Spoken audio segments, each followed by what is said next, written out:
नियोजित विकास की राजनीति जब उड़ीसा में लौह अयस्क के भंडार थे और उड़ीसा को ये पता चला, हमारे देश को ये विदित हुआ कि विश्व में लौह अयस्क की मांग बढ़ रही, तो विदेशी निवेशकों को अपने यहाँ आकर्षित करने के लिए उनसे समझौते किए कि आप उड़ीसा क्षेत्र में आइए, लौह इस्पात का उद्योग लगाइए। देश के भी निवेशकों को वहाँ आमंत्रित किया गया और इन सबसे करार या सहमति पत्र पर हस्ताक्षर हो गए। जैसे ही हस्ताक्षर हुए तो उड़ीसा में रहने वाले आदिवासी लोगों को लगा कि यदि हमारे यहाँ इस्पात उद्योग लग जाएगा तो हमें तो इस स्थान को छोड़ के जाना पड़ेगा, क्योंकि उड़ीसा में लौह इस्पात या लौह अयस्क के भंडार उस जगह पर थे जो अविकसित थी, जहाँ विकास नहीं हुआ था। पिछड़ी हुई जगह पर लौह अयस्क के भंडार प्राप्त हुए थे। तो ऐसी जगह पर, और ना ही वहाँ मूलभूत सुविधाएं थीं, तो ऐसी जगह पर निवास करते थे आदिवासी। तो उन्होंने सोचा कि यदि हमारे यहाँ आदिवासियों की संस्कृति हमेशा पृथक्करण की रही है, अपने आप को दूर रखने की रही है, इसलिए वो जंगलों में, पहाड़ की तलहटियों में रहते हैं। वो चाहते हैं कि हम सबके साथ रहेंगे तो हमारी संस्कृति दूषित हो जाएगी, इसलिए वो दूर रहते हैं। तो वो वहाँ भी दूर रहते थे उड़ीसा में।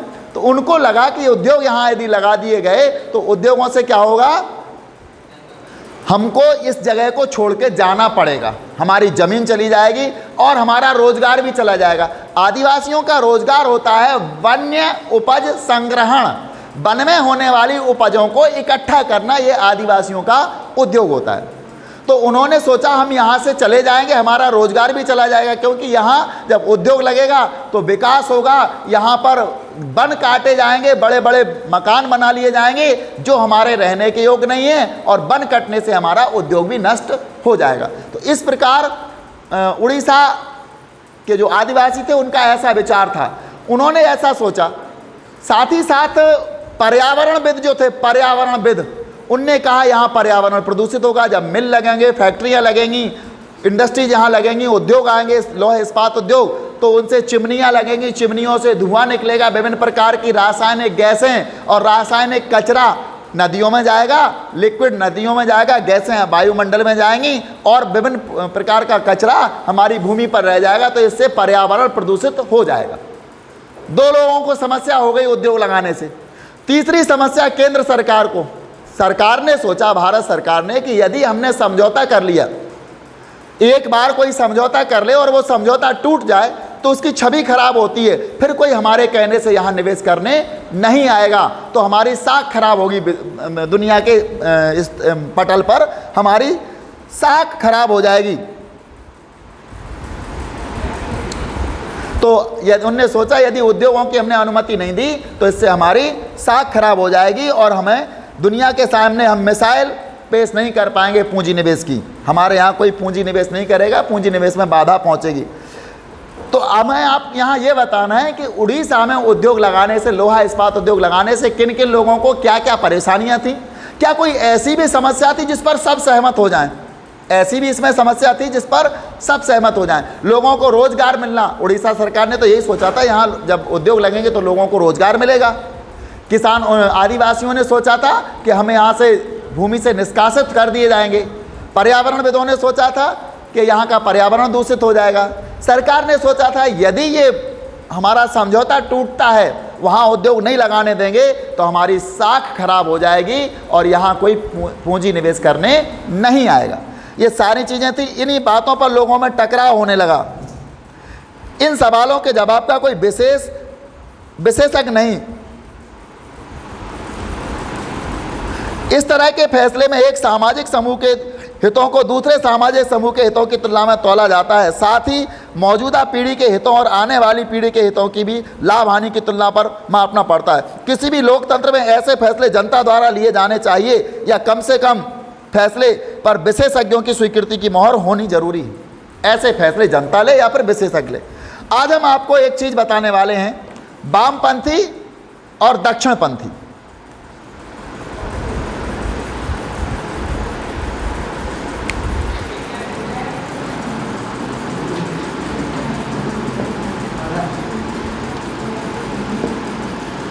वामपंथी और दक्षिणपंथी।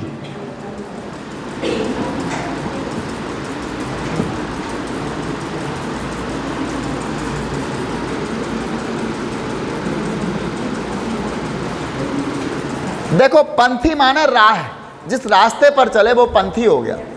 वामपंथी और दक्षिणपंथी, हमारी अगर देखा जाए तो ये बाईं दिशा हो गई वामपंथी और ये दक्षिणपंथी। इस शब्द का सीधा सीधा एक आंसर निकलता है, इसका आशय निकलता है, सेंस जाता है, ये वामपंथी हो गया और ये दक्षिणपंथी हो गया।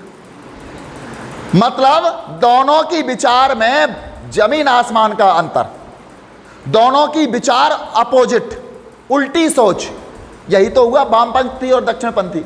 हम कहें दिन और वो कहें रात, हो गया वामपंथी, एक इस तरफ का एक इस तरफ का, दोनों में अंतर हो गया। अब यहाँ वामपंथी और दक्षिणपंथी कहने का आशय क्या है? किन लोगों को कहते हैं वामपंथी और किन को कहते हैं दक्षिणपंथी? ध्यान से सुनना है इस बात को, बहुत महत्वपूर्ण प्रश्न है और कई बार आएगा आपके सामने यदि आप ऊंची उड़ान भरोगे तो। दक्षिणपंथी उन लोगों को इंगित किया जाता है, उन लोगों से कहा जाता है जो यह मानते हैं कि खुली स्पर्धा और खुली प्रतिस्पर्धा और बाजार मूलक अर्थव्यवस्था के जरिए विकास या प्रगति हो सकती है। यानी सरकार को अर्थव्यवस्था में गैर जरूरी हस्तक्षेप नहीं करना चाहिए, ये दक्षिणपंथी कहते हैं। दक्षिणपंथी ये कहते हैं कि खुली अर्थव्यवस्था,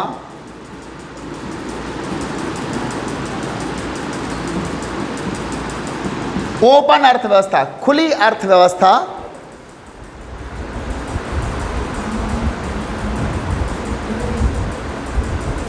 इसको खुली प्रतिस्पर्धा कह लो, खुली प्रतिस्पर्धा। प्रतिस्पर्धा का मतलब जानते हो, कंपटीशन होता है। खुली प्रतिस्पर्धा और बाजार मूलक अर्थव्यवस्था के जरिए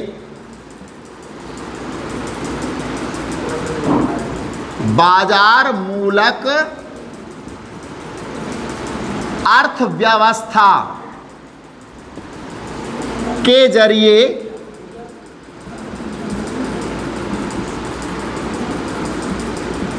प्रगति संभव है। यानी सरकार का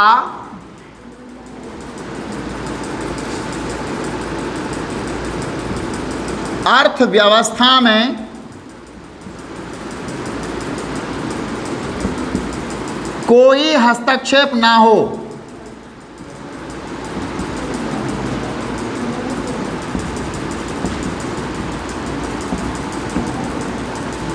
यानी पूंजीपति स्वतंत्र हों। जबकि वामपंथी क्या कहते हैं? वामपंथी कहते हैं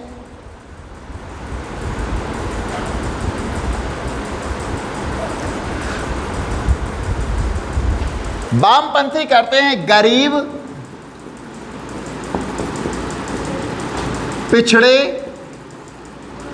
गरीब लोग हैं और पिछड़े लोग जो हैं उन लोगों की क्या करना है? तरफदारी करना। गरीब और पिछड़े सामाजिक समूह समूहों की तरफदारी करना, ये काम किसका है? वामपंथियों का। बात ऐसी हो रही ना दोनों की, ये लोग कह रहे कि अर्थव्यवस्था में सरकार का गैर जरूरी हस्तक्षेप ना हो। ये कह रहे कौन? दक्षिणपंथी। वामपंथी कह रहे गरीब और पिछड़े समूहों का, इनकी तरफदारी करता है, वो इनकी वकालत करता है।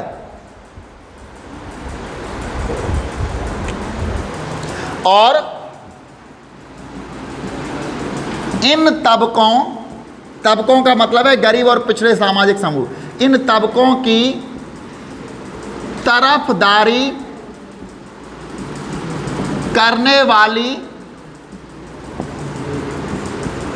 सरकार का समर्थन करना। मतलब वामपंथी कहते हैं कि गरीब और पिछड़े सामाजिक समूहों की तरफदारी करना और इन समूहों की तरफदारी करने वाली सरकार का समर्थन करना, या इन समूहों को फायदा पहुंचाना, ऐसे कर लो इसको।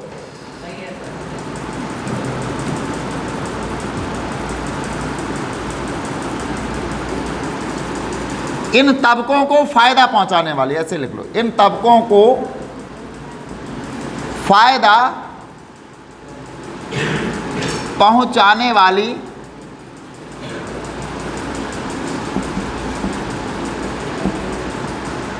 सरकार का समर्थन करना। जो लोग गरीब और पिछड़े सामाजिक समूह का की तरफदारी करते हैं, इनको फायदा पहुंचाते हैं, ऐसी सरकारों का समर्थन करते हैं वामपंथी और दक्षिणपंथी कहते हैं खुली प्रतिस्पर्धा। दुनिया के कोई भी लोग आ जाएं कंपटीशन करने के लिए, प्रतिस्पर्धा करने के लिए, कोई भी वस्तु कहीं भी बेची जाए। बाजार मूलक अर्थव्यवस्था, बाजार पर आधारित अर्थव्यवस्था हो के जरिए ऐसी इसी प्रकार से प्रगति हो सकती है, यानी सरकार का अर्थव्यवस्था में कोई हस्तक्षेप ना हो या गैर जरूरी हस्तक्षेप ना हो, गैर जरूरी हस्तक्षेप ना हो, ये भी चलेगा इसमें। मतलब आवश्यकता ना हो तो वो सरकार हस्तक्षेप ना करे। तो ये कहते हैं कि सरकार उद्योगपतियों को एकदम खुला छोड़ दे, वो क्या करना चाहते हैं, पूंजीपति क्या करना चाहते हैं, उनको खुला छोड़ दे, कोई हस्तक्षेप ना करे। ये कह रहे हैं दक्षिणपंथी, ये पूंजीपति वर्ग का समर्थन करते हैं और वामपंथी गरीब और पिछड़े हुए तबकों का समर्थन करते हैं और इनको लाभ पहुंचाने वाली सरकारों का भी ये लोग समर्थन करते हैं। ये वामपंथ और दक्षिणपंथ हो गया था और हम राजनीति को आज यहीं छोड़ेंगे।